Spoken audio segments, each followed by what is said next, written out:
Hey guys, it's Chris with City Girl Homestead, and time for my last Pumpkin Palooza with Inquisitive Farm Wife. If you want to join, you can. Make it hashtag Pumpkin Palooza 2025 at, and I can't even speak today. Anyways, I'll put the link below, Inquisitive Farm Wife. So this is a 2-ingredient pumpkin bread. I'm going to add a third ingredient, but you don't have to. And I'm going to make this more of a dessert than just plain bread. So,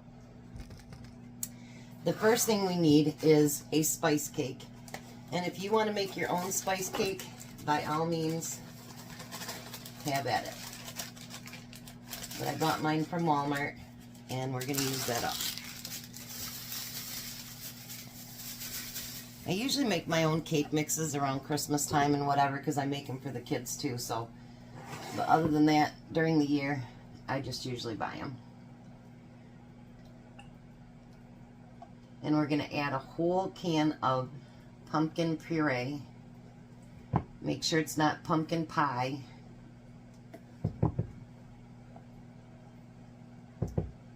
It's just 100% pumpkin. Get all that beautiful pumpkin out of that jar. Alright, so the next thing we need to do is we need to mix this up really, really well. It's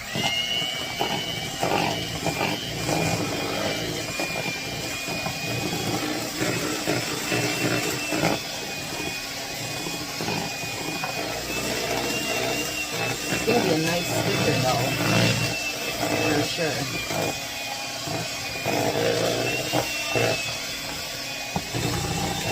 There, now we have that all blended up.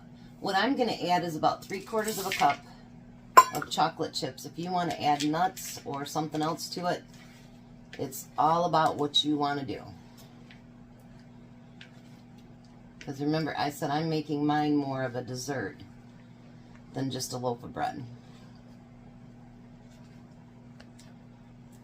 Get that all mixed in there. And then we're going to put it in a really well greased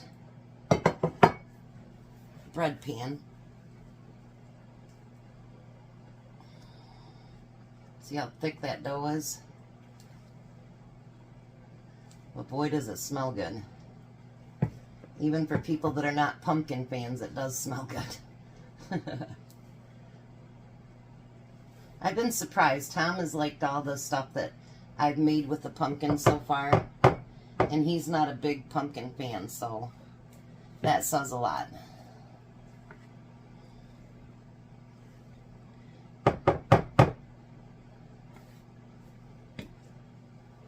Alrighty. Let's spread that out a little bit. Wanted to let you guys know I got a couple bigger channels today that said yes, that they're going to join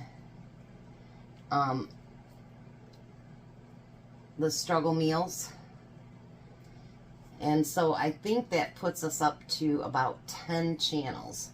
And if any of you are channels and you would like to join, by all means, we're going to do it till the end of November. And I really think it's going to help a lot of people. Even if you don't get stamps or anything, it's going to help a lot of people to save money on these expensive groceries and eat for a whole lot cheaper, which I think is a really good thing.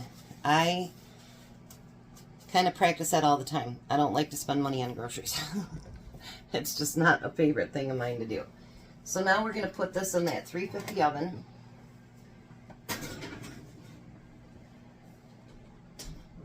And we're going to bake it 35 to 40 minutes. And it'll be just like any other thing. You just put your toothpick in there and see if you pull anything, you know, out of it.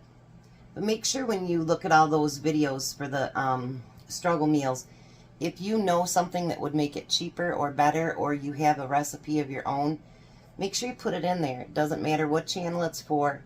Go ahead and put it in there so that we can help as many people as possible. So, I'll be back when that's finished. I'll see you in a bit.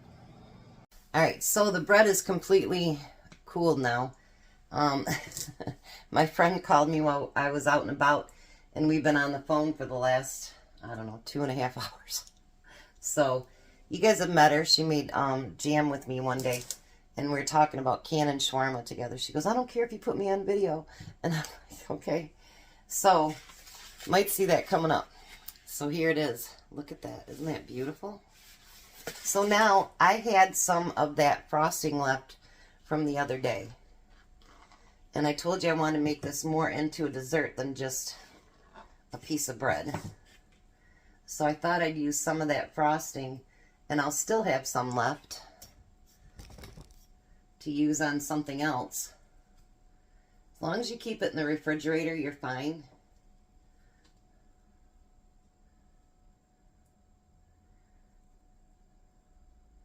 Yeah, my friend, we've been friends for, lets my age be known, but we've been friends for nearly 50 years. And she just retired a few months back. And so she wants to learn more canning and stuff like that too. So, yeah. We've been friends a long time. Her sisters too. Her sister lives across the street from me. And her brothers live across but down a little bit from me. We've all known each other since I was like 7 years old, 8 years old, 6, something like that. A long time. And you know, you become family. That's it. You become family. So I'm going to cut a little piece off here. And let's give her a try. See what we think. Look at that. So moist. All right.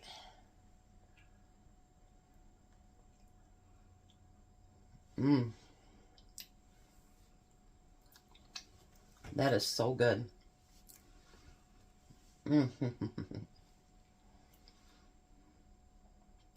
I know it's a bread, but it actually kind of tastes more like a cake in a way. But that's really, really good. I think if I was to make it again, I'd either put peanuts or walnuts or pecans or something in it. That would just escalate it like through the roof, you know. And you don't know that till after you cook something. And she's like, what are you making with pumpkin? I got some pumpkin I need to use up. I love it that she watches my videos, but she can't never comment because her phone won't let her do it. So, I hope that you guys have enjoyed all the videos that she has on the Pumpkin Palooza.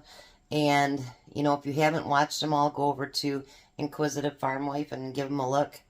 There's a lot of really good recipes on there. And with pumpkin season, why not? I mean, really. So, I'll be cooking dinner here in another couple hours. And tonight's going to be a really easy one. I'm going to use all canned goods. So, you know, I want people to understand that when we're going to do these, you know, frugal meals and things like that, that you can, I know that people think it's not as healthy because it's probably not, but sometimes that's how people survive. And that's what's most important right now. So, anyways, thanks for coming along with me. Give her list a look, and I'll see you guys at supper.